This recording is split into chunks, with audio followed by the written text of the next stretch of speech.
Mayong gabi sa inyo tanan. It's a great opportunity gid nga gitagaan ko sang task nga mag-preach sa nanay. Karon gapatigid ko nga isa gintala sa Ginoo nga para mabatikan yun nga word. Always tayo butang sa aton una nga ang mensahe karon hindi ta para sa patay, hindi para sa aton nga mga buhi. Amo ni ang aton nga tandaan gid always. Kag ang aton nga mensahe is ginatagan ko sang title na Having an Eternal Perspective. So, akong gusto ipaabot karon kita sa eternal nga pagtan-aw sa kinabuhi. So, emptiness. So, naabot na ba sa point sa kinabuhi mo nga nakagraduate ka naman? Nagkapamilya ka na, nakatrabaho ka, may dako na sweldo mo, naabot mo na ang diin nga lugar, damo ka na naabot sa lugar, pero may arak yapon sa sulod sa imo nga do may arak na ginapangita, deep inside sa imo may arak gihapon nga kauhaw. So nang feeling nga nagkaon ka sa isa ka marahalon nga restaurant, tapos nabusog ka, pero sa kaloob-looban mo do wala ka nalipay. Agi ba kasi ni? So, there are certain things in life that is beyond explanation. So, sa sininga kinabuhi, damo sang bagay nga hindi ta ma-explain. So, if you will study the literary work, sa dihan ta ang Bible, sa dihan ta ang kinabuhi ni Solomon, si Solomon, isa siya sa ginbutang sa Bible, isa sa pinaka-wise, pinaka-bright, kag pinaka-manggaranon nga karakter sa Bible. Isa siya kahari. Pero naghambal siya nga ang life is meaningless. Ara na sa iya tanan, manggad, kaalam, kasi pagkasikat, fame, ara sa iya tanan. Pero nakahambal siya nga ang life meaningless. Wala sang pulos, hambal pa niya. There is nothing new under the sun. Pabalik-balik lang daw ang panghitabo sa kalibutan. Ang gid-state pa niya nga ang tao is wala gid sang kakontentuhan. Agree ba kita? Kita wala ta sang kakontentuhan niya. Tuod na. So from generation to generation, isang tao is naga-search kung ano ang meaning sang life kag kung ano ang purpose sini. Bilang tao ginapangita ta kung ano gid man bala nga ana buhi ta. Naging bata ta sa diri sa kalibutan, ano ang purpose? So one of the great existential question is what is the meaning of life? Damo mga philosophers, try nila figure out kung ano gid man ang ibig sabihin sa kinabuhi. Other they try to figure it out mystically or they try to call it mystical approach. Yung mga tipong aakyat ako ng bundok, hahanapin ko ang sarili ko at baka sakaling magkita. Di ba? Soul searching. Others try to figure it out philosophically or ginatawag na philosophical approach na siguro ang tao nanggaling sa unggoy. May hawig sila Hawali niyo tapat. Hindi, di ba? Gwapo man, di ba? Kagwapa. Kita nga mga Kristohanon, wala tagapating halin kita sa unggoy, kundi we are created in the image and likeness of God. So damo-damo sang approach ang mga tao just to explain kung ano din man ang ibig sabihin sang kinabuhi, what is the meaning of life. Kag kung may ara kita right perspective kung ano ang kinabuhi, maka-apekto ini sa mga actions ta in everyday life. So ano ibig sabihin? Kung may ara kita tama nga paglantaw kung ano ang kinabuhi, may ara maapektuhan ini ang aton nga mga pangulag or actions kinabuhi. Ang balpas ang isa ka preacher, right believing will result into right living. Kung tama ang imo ginapatihan, tama pod ang imo nga mahimo. So, ang akon nga verse nga pagagamiton karon nga gabi is ara diri sa may Colossians 3:1-4. Nagambal diri, since then you have been raised with Christ. So ikaw daw upo ara ka dito kay Christ, ikaw nga nagbaton sa iya, ara ka sa iya, ginbanhaw ka, upod si Kristo. Set your hearts on the things above, where Christ is seated at the right hand of God. So, ara si Christ sa right hand sa sang Ginoo. Kag tan-aw ang heart mo daw iset mo dito kung sa diin siya. Set your minds on the things above, not on the earthly things. So, set your mind daw, i-focus mo daw ang imo pag-isip sa mga butang mga espiritual, hindi dito sa mga butang nga kalibutanon. For you died, and your life is now hidden with Christ in God. So, parehas ni nga, ikaw ni, tapos ari si Christ, your life is now hidden with Christ.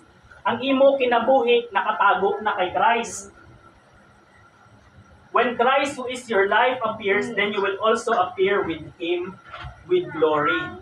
So ano ang gusto ipaabot ni Apostol Pablo sa Church of Colossians? Address niya ni sa Church of Colossians. Ang gusto ipaabot diri ni Paul sa mga taga-Colossians na tungod din luwas sila sang Ginoo, anak na sila sang Ginoo, mag-focus sila hindi sa mga pangkalibutanon nga butang, kundi sa mga butang nga langit nun or spiritual. Kag kita bilang Kristohanon, kung gusto naton magkaroon sang meaning or sense of purpose sa atong kinabuhi, dapat magkaroon kita sa eternal perspective. So, ang aton nga main goal is para sa kingdom sa Ginoo. Yes, okay lang, wala problema nga maningkamot ta para sa mga material nga bagay. Wala problema sina. Pero kung mag-abot sa punto nga dira na maglibot ang imo kinabuhi, dira ang delikado. Kag kung mag-abot sa punto nga hindi ka na makapangalagad sa Ginoo tungod sa material nga butang, dangerous ina, delikado ina. So, ano ang mga rason na dapat kitang mga believers na dapat focus sa mga langit nun? Mga brother Migiaw, ang kailangan namon mag-focus sa mga langit nun nga butang. Ano ang mga rason? So, una nga rason, everything on earth is temporary. Temporary lang na ara dahil sa kalibutan. Tanan na ma-accumulate ta, manggad, fame, connection, mag-abot ang panahon nga madula ini tanan. That's why kailangan ta siguraduhon ang aton nga mga kalag. Kaya ang kalag, amo na ang hindi temporary, eternal na. Hindi sa kalibutan, amo ni ang temporary, pero ang aton kalag hindi immortal na. So, ang bal pa ni Jesus sa Matthew 16:26, what good will it be for someone to gain the whole world and lose his soul? Ano ni Pastor Christian, last niya ng teaching dere. So, anuhon mo kung ikaw ang pinakamanggaranon, ikaw ang pinakasikat, nag-ara tanan sa imo kung ang imo daw makalag kay masunog lang man sa impyerno. Amo na mas okay na nga di ka successful dali sa kalibutan, pero ang kalag mo mapalangit. Kaysa sa successful ka dali sa kalibutan, pero ang imo nga kalag mapa-impyerno. Ang mas lala pagid kung hindi ka na successful dali sa kalibutan, tapos ang kalag mo pagid mapa-impyerno pagid. Pero mas nami gid nga successful ka dali sa kalibutan, tapos ang kalag ka mapalangit. So, let's focus on the eternal things because earthly things are temporary. So next, sunod nga rason, our legacy will be the one that will remain in life, not material things. So nami makita nga ang legacy yata mabasa ta sa aton nga mga kabataan na makasiling ba lang bata mo sa sunod nga, maski amo lang ko si tatay, pero dinadala niya din ko sa simbahan niya. So, ang kwarta kag lupa, ipamana mo na sa mga kabataan mo, mahati na. Pero mag-abot pa ang panahon nga maging cause pa na sa awarayan. Pero ang legasiya, ipamana mo sa ila, naga-multiply na from generation to generation. So, pangatlo nga rason, our destination is in heaven. So, hambal pa sa Bible na our citizenship is in heaven. So, nagahambal nga kita, tagalangit kita. Kita nga nagdawat kay Kristo, ang aton nga citizenship kay ara dito sa langit. Yes, ara kita diri sa earth, pero di ni amo permanente na lugar. We are created for something, and that is heaven. Nagabakasyon lang ta diri sa earth. Diri ta kay for a time because may ara kita nga misyon, and that is maging suga kita sa aton nga palibot. So, ang balpan ni Billy Graham, my home is in heaven. I'm just traveling through this world. Nagabakasyon lang kadiri sa kalibutan. Mag-abot ang panahon nga kuhaon manggid kita sa Ginoo, di man malikayan. Yung tuod-tuod na nagdawat din kita sa iya, tuod-tuod na may ara kita nga Kristo. Mag-abot nga ang panahon nga ma-receive ka ang reward sa Ginoo, which is ang langit. So, kadalasan ginagamit ani nga quote, to live is Christ and to die is gain. Ginagamit tanang perminting nga verse na may patay. Wala man mali sina kung gamiton tanang nga verse. Pero ang mali dara kung dito ka lang nag-focus sa to die is gain. Wala ka nag-focus dito sa to live is Christ. Paano gali kung ikabuhit mo si Kristo? So may ara ko nga example at agos ang illustration.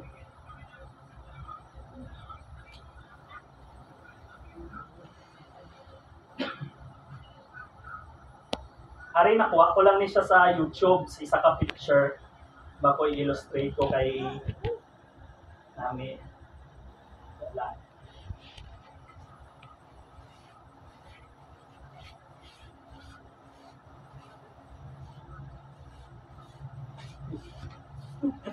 Lalo.